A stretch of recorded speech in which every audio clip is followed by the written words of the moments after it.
শেষ ঠিকানা যদি 3.5 হাত মাটি হয়, তাহলে কিসের এত ক্ষমতা, কিসের এত দাপট, কিসের এত অহংকার?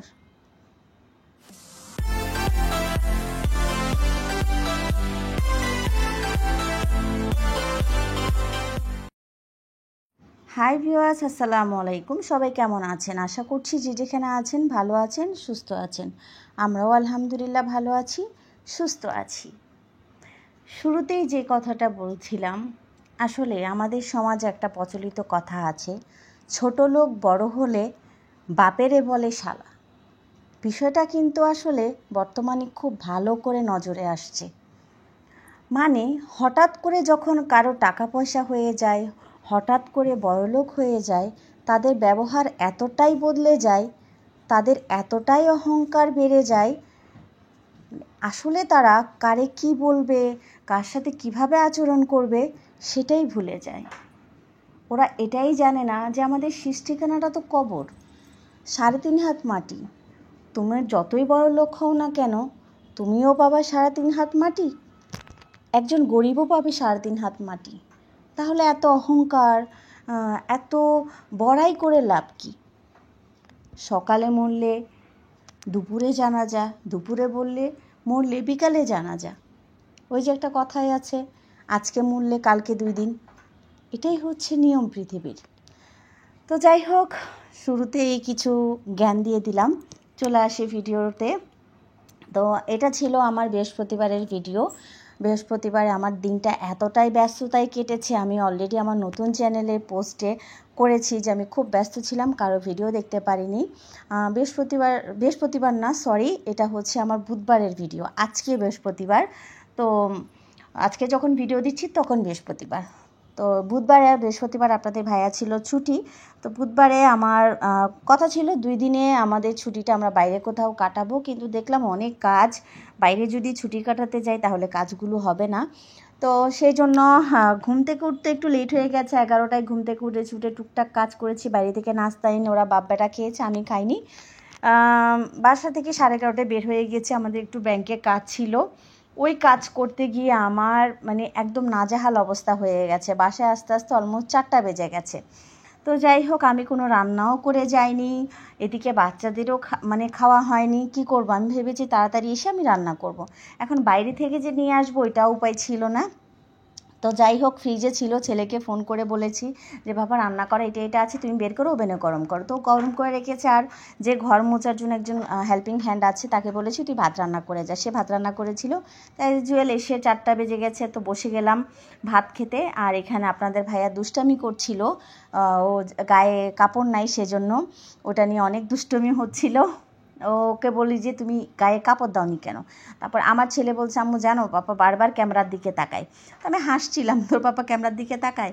তো ও আপনাদের ভাইয়া বলছিল হ্যাঁ তাকাচ্ছি, দেখছি আমাকে কেমন লাগছে। আমি বলছি তোমাকে কেউ কমেন্ট করে না, তোমাকে নিয়েও কেউ কিছু বলে না, তুমি তাকায় লাভ নেই। তো আমার ছেলে বলতেছে আম্মু বাবা যে সোলোমান খান সেটা সবাইকে দেখাচ্ছে। যাই হোক, অনেক দুষ্টামি করছিলাম।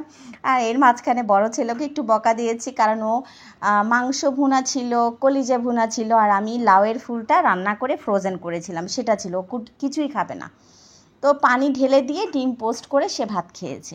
এমনই করে, এত কিছু থাকলেও সে খাবে না, তার পছন্দের সে তরকারি লাগবে। মাংসটা একটু শুকনা, কলেজা ভুনাটা আমি আর ওর পাপা ছাড়া কেউ খায় না।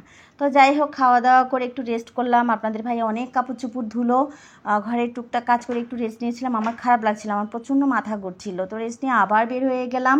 আবার যখন বের হয়েছি তখন আমার রেহান মার ভিডিও পাবলিশড হয়, 5:30 মনে হয় বাজে।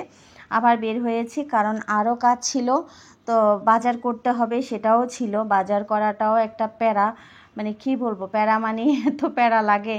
তো আমি একটু বালিয়ারকিট যাওয়ার ছিল, ওখানে মোবাইলের শোরুমে, আর বাচ্চাদের জন্য একটু পিৎজা নিব সে কারণে। তো মোবাইল, আমার যে ফোনটা দিয়ে আমি বর্তমানে ভিডিও করি, আমার নতুন ফোন, সেই ফোনটা না বেঁকে গেছে।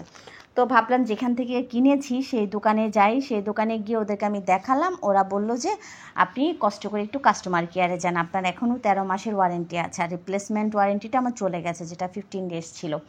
তো যাই হোক, ওকে দেখালাম, দেখিয়ে চলে যাচ্ছি ফুড কোর্টে। কারণ ওখানে গিয়ে পিৎজা অর্ডার করে বসতে একটু টাইম লাগবে। তো পিৎজাটা অর্ডার করলাম। আপনার ভাইয়া বললো তুমি কিছু খাও, তোমার মাথা ঘুরছে, জুস টুস কিছু খাও। মানে আমার এত খারাপ লাগছিল তখন, প্রচণ্ড টায়ার্ড লাগছিল। তো আমি যে জুস টুস খাবো না আমি, তো আমার জন্য একটা দই ফুচকা অর্ডার দাও। তো দই ফুচকা অর্ডার দিয়ে একটু বসছিলাম, কারণ ওখানে ওয়েট করতে হয়।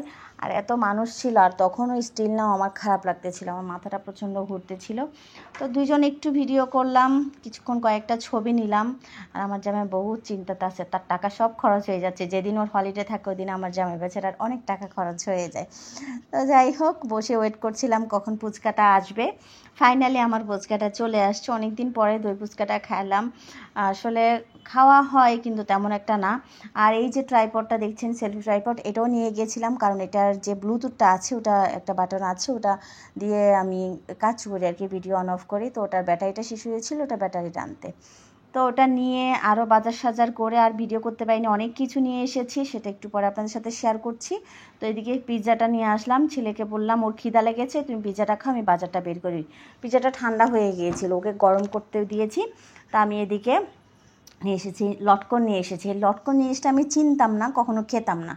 তো কিছুদিন আগে, 2-3 দিন আগে বাজারে গিয়েছি কাঁঠাল আনতে। তখন আমি ওখানে আমার পরিচিত, আপনাদের ভাইয়ের পরিচিত একজন দোকানদার আছে, সে বললো ভাবি খেয়ে দেখেন। আমার এত মজা লেগেছে, তো আমি এবারে গিয়ে একদম আধা কেজি নিয়ে আসছি। আমি কখনো খেতাম না। তো যাই হোক, এনেছি কাঁঠালের বিচি, তারপরে হচ্ছে দেশি আলু এনেছি, আর এদিকে 2 রকমের মাছ এনেছি, ট্যাংরা মাছ, আর একটা হচ্ছে রইসা মাছ বলি, আপনারা কোন জেলারা কি বলেন জানি না, দেখলে হয়তো চিনবেন। আর এনেছি ভুড়ি। কোরবানির পর থেকে আমার ভুড়ি খেতে ইচ্ছে করছিল, কারণ আমরা তো কোরবানিতে ভুড়ি না হয় না, খাওয়া হয় না। তো খুব ইচ্ছে করছিল, কিন্তু আমি টেনশনে ছিলাম আমি কীভাবে পরিষ্কার করব। তো এই যে দেখেন, এটাই হচ্ছে রইসা মাছ বলি, আর এটা হচ্ছে ট্যাংরা মাছ, দেশি ট্যাংরা মাছ। তো ভুড়ি কীভাবে পরিষ্কার করবো সে টেনশনে ছিলাম। তো রেখা বোনকে কল দিলাম, সে ভিডিও কল দিয়ে তাকে দেখালাম। তো বললো তোমার তো পুরো পরিষ্কার করে দিছে, তুমি জাস্ট গরম পানিতে সিদ্ধ করে একটু ছোটো ছোটো করে কাটো, কেটে পরিষ্কার করে। এর মধ্যে মার্জিয়া কল দিয়েছে, আবার মার্জিয়াও বলতেছে আপু পুরাটা পরিষ্কার আছে, আপনি একটু ছোটো ছোটো পিস করে সিদ্ধ করে আবার ভালো করে ওয়াশ করে রেখে দেন। তো ওইগুলো করতে করতে আমি টায়ার্ড হয়ে গেলাম। এর মধ্যে দেখেন কয়টা বাজে, প্রায় তখন 11:15 বাজে। তারপর ওরা বাবা ছেলে গিয়ে বাইরে থেকে খাবার নিয়ে আসলো, বিরিয়ানি। কারণ রান্না করা ছিল না, রান্না করা অল্প ছিল, তো এনার্জি ছিল না, রান্না করিনি, বিরিয়ানি নিয়ে এসেছি, এটাই আমাদের খাওয়া হয়েছে। ইদানিং একটু বাইরের খাবার বেশি খাওয়া হচ্ছে। তো যাই হোক, আগে পুচু সোনাকে দিয়ে দিলাম, আমরা আরও পরে খেয়েছি, কারণ আমরা নাস্তা করেছি সন্ধ্যায়, ওই জন্য আমাদের অত বেশি খিদা লাগেনি। আর আমার পুচু সোনা তো সন্ধ্যায় পিৎজা খায় না, ও ওইসব খায় না, ও ভাত ছাড়া তো কিছুই খায় না, এটা আপনারা সবাই জানেন।